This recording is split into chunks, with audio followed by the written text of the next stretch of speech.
are essential for protecting your mental and emotional well-being. But what happens when those boundaries cross the line into control and manipulation? In healthy relationships, boundaries define personal limits and create an atmosphere of mutual respect. But when boundaries are weaponized, they become rigid, unreasonable, and often serve the needs of the person enforcing them at the expense of the relationship's health or the other person's well-being. This could happen both intentionally and unintentionally, so it's important to be aware. Disclaimer, real-life situations are nuanced and context matters. Please use your own discernment when navigating such issues. With that said, to shed light on this issue, here are 6 signs that a boundary is being used as a weapon, not as an act of self-love. The boundary is unilaterally decided. When setting a boundary, it's essential to communicate openly and ensure both parties understand and respect it. A boundary becomes unhealthy when it's unilaterally decided or imposed without discussion or compromise. This turns into a tool for control rather than self-care. For example, imagine you're in a disagreement and the other person suddenly says, "I don't wanna talk about this anymore. Can you just respect my boundaries?" While the issue concerns both of you, they're using the boundary to shut down the conversation, leaving you confused and silenced. So if this ever happens to you, why not try saying instead, "I need a break to gather my thoughts, but let's revisit this later." This approach respects both of your needs for space and the other person's need to address the issue, fostering healthy dialogue instead of creating distance. The boundary shifts to suit your needs. A healthy boundary remains consistent over time, allowing both parties to understand and respect it.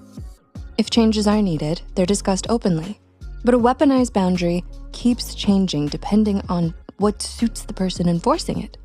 This unpredictability can create confusion and insecurity in the relationship.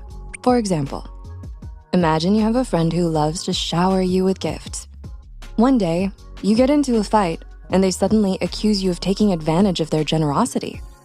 They use the fact that you received these gifts as a weapon, suggesting that by accepting them, you've given them the right to set boundaries or control the situation. You never asked for these gifts. They gave them freely. Now you're made to feel like the bad guy just for accepting them? It becomes clear that what seemed like a kind gesture actually had strings attached, done to induce some sort of power play. This manipulation, turning their kindness into a tool for guilt tripping, leaves you feeling blindsided and unsure how to act. Their inconsistent behavior keeps you on edge, prioritizing their own needs while disregarding yours. If the boundary needs to change, it's important to communicate it clearly and with consideration for both parties involved. For example, "I've realized I'm uncomfortable with so-and-so. Can we set some limits?" This way, the boundary is adjusted in a way that's respectful and doesn't leave the other person feeling blindsided or manipulated. The boundary is used as a punishment.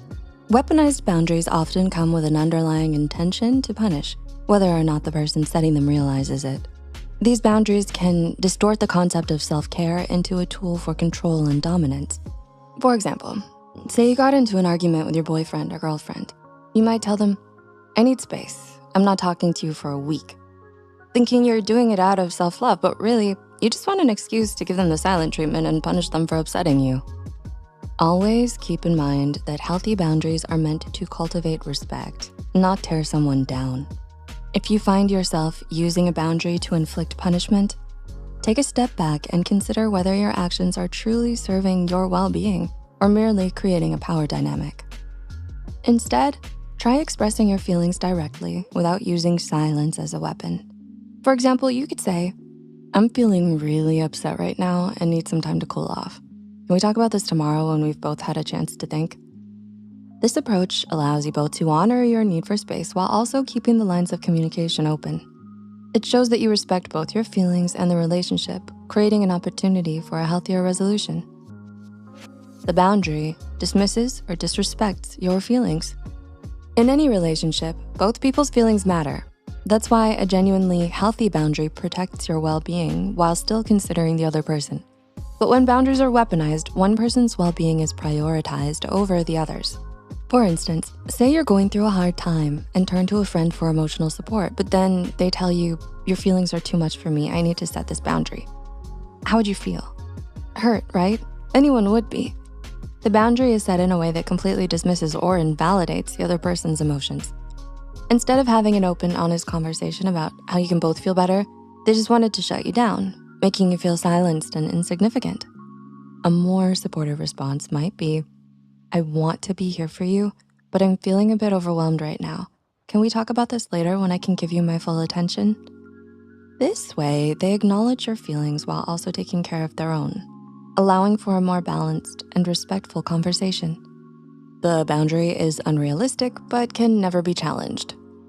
Think about the boundaries you've set in your relationships. Are they realistic? Are you still open to discussing them? A weaponized boundary is like an impossible standard that you're expected to follow without question. If you do challenge it, you're met with defensiveness or blame. For example, your partner wants you to cut your best friend out of your life, or your best friend wants you to have no other friends but them. Neither is realistic or fair. But if you say anything about it, you're immediately attacked as not respecting their boundaries. This can be frustrating and unfair to the other party. The boundary is not communicated properly, but is expected to be followed. Communication is key to any boundary. Both parties should know what the boundary is and why it's being set. However, when boundaries are weaponized, they're often not clearly communicated or communicated at all. Yet you're expected to follow them perfectly. This leaves you feeling like you're constantly stepping on landmines, unsure of what will set them off next. When you inevitably cross it, you're punished or blamed, even though you were never made aware of it in the first place. This creates a constant state of anxiety, as you never know when you might accidentally cross that line.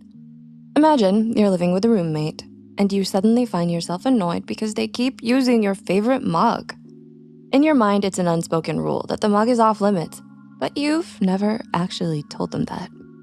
When you finally snap and confront them, they're completely taken aback, having had no idea that it was bothering you. This could have been avoided if you'd simply mentioned your preference from the start. So next time you get upset with someone for overstepping your boundaries, ask yourself first, was the boundary clearly communicated, or are you blaming them for something they might not even know was an issue? While setting boundaries is crucial for maintaining healthy relationships, it's important to recognize when those boundaries are being used to control, punish, or harm others. If you're setting a boundary, ask yourself whether it's truly about protecting your well-being or if it's crossing into the territory of manipulation.